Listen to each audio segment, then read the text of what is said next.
শুক্রবার আনুমানিক সকাল ৯টা নাগাদ বিষ্ণুপুর জঙ্গল লাগোয়া মাধ্যমিক পরীক্ষার্থীদের নিজের গাড়ি করে পরীক্ষা কেন্দ্রে পৌঁছে দিলেন বিষ্ণুপুর পাঞ্চেত বন বিভাগের ডিএফও অঞ্জন গুহ। জানিয়ে রাখবো, জঙ্গলে রয়েছে 23টি হাতি, অর্থাৎ বিষ্ণুপুর জঙ্গলে ইতিমধ্যেই বিভিন্ন প্রান্তে ঘোরাফেরা করছে 23টি হাতির একটি দল। এরপরে সেই হাতিগুলি যখন তখন লোকালয়ে আসতে পারে এই আশঙ্কা নিয়েই একেবারে জঙ্গল তীরবর্তী যে সমস্ত মাধ্যমিক পরীক্ষার্থীদের বসবাস রয়েছে তাদের নিজের গাড়ি করে মাধ্যমিক পরীক্ষা কেন্দ্রে পৌঁছে দিলেন বিষ্ণুপুর পাঞ্চেত বন বিভাগের ডিএফও। উপস্থিত ছিলেন বিষ্ণুপুরের রেঞ্জ অফিসার, বিট অফিসার সহ একাধিক বন দপ্তরের আধিকারিকরা। সকলের উপস্থিতিতে জঙ্গল লাগোয়া যে মাধ্যমিক পরীক্ষার্থীরা রয়েছে তাদেরকে তাদের নিরাপত্তা সুনিশ্চিত করার জন্য তাদেরকে বিষ্ণুপুর যে মাধ্যমিক পরীক্ষা কেন্দ্র রয়েছে সেই পরীক্ষা কেন্দ্রে পৌঁছে দিলেন। এদিন বিষ্ণুপুর এমআইটি সংলগ্ন এলাকা থেকে ওই পরীক্ষার্থীদের নিজের গাড়িতে চাপান বিষ্ণুপুর পাঞ্চেত বন বিভাগের ডিএফও। এরপর তাদের বিষ্ণুপুরের বিভিন্ন স্কুলে পৌঁছে দেন মাধ্যমিক পরীক্ষার্থীদের।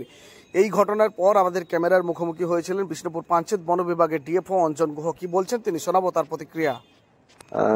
দেখুন, আজকে থেকে আমাদের মাধ্যমিক পরীক্ষা শুরু হচ্ছে এবং মাননীয় পশ্চিমবঙ্গ সরকারের নির্দেশ অনুযায়ী আমরা যেহেতু কাছাকাছি কিছু হাতির মুভমেন্ট আছে, আমরা ওই জন্য সকাল থেকেই চারদিকে হাতির মুভমেন্ট মনিটরিং এবং তার সাথে যারা মাধ্যমিক পরীক্ষার্থী আছেন, যারা জঙ্গল সংলগ্ন অঞ্চলে থাকেন বা সেই জঙ্গলের পাশ দিয়ে তাদের পরীক্ষা কেন্দ্রে যেতে হবে, তাদেরকে আমরা আজকে এখান থেকে গাড়ির ব্যবস্থা করে পাঠালাম এবং আগামী দিনগুলোতেও আমরা এখান থেকে গাড়ির মাধ্যমেই, যাতে আমাদের বন দপ্তরের তরফ থেকে গাড়ি আসবে এবং তাদেরকে পরীক্ষা কেন্দ্রে নিয়ে যাবে বা নিয়ে আসবে।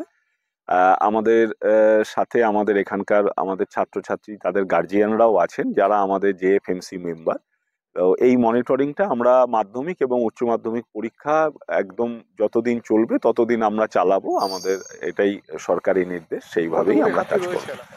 এই মুহূর্তে আমাদের কাছে 23টি হাতি আছে, একটা 22টি হাতির একটা দল আছে, আর একটি লোনার সিঙ্গেল এলিফ্যান্ট আছে। আমরা আমাদের যারা ট্র্যাকার আছেন তারা হাতিকে মনিটরিং করছেন, তাদের মুভমেন্ট, এবং আমাদের সমস্ত অফিসাররা এবং স্টাফ সারা জঙ্গল সংলগ্ন অঞ্চলে রয়েছেন পরীক্ষা কেন্দ্রগুলোর আশেপাশে এবং সেই রাস্তা। আপনাকে দেখলাম আপনি নিজে দাঁড়িয়ে থেকে আপনার গাড়ি পাঠিয়ে দিলেন ছাত্রছাত্রী। এটা তো দেখুন, আমরা আজকে জীবনের একটা বড় পরীক্ষা দিতে চলেছে ওরা, আমাদের শুভকামনা আমাদের বন দপ্তরের তরফ থেকে থাকবে। আর গাড়ি কার সেটা বড় কথা নয়, বড় কথা পরীক্ষার্থীরা ভালো পরীক্ষা দিয়ে ওরা মানুষ হোক। আমরাও পরীক্ষা দিয়ে একটা জায়গায় এসছি, তো ওদের শুভেচ্ছার সাথে সাথে আমাদের সহযোগিতাটা যদি ওদেরকে একটু কিছু সাহায্য করে, হেল্প করে, সেটাই বড় কথা।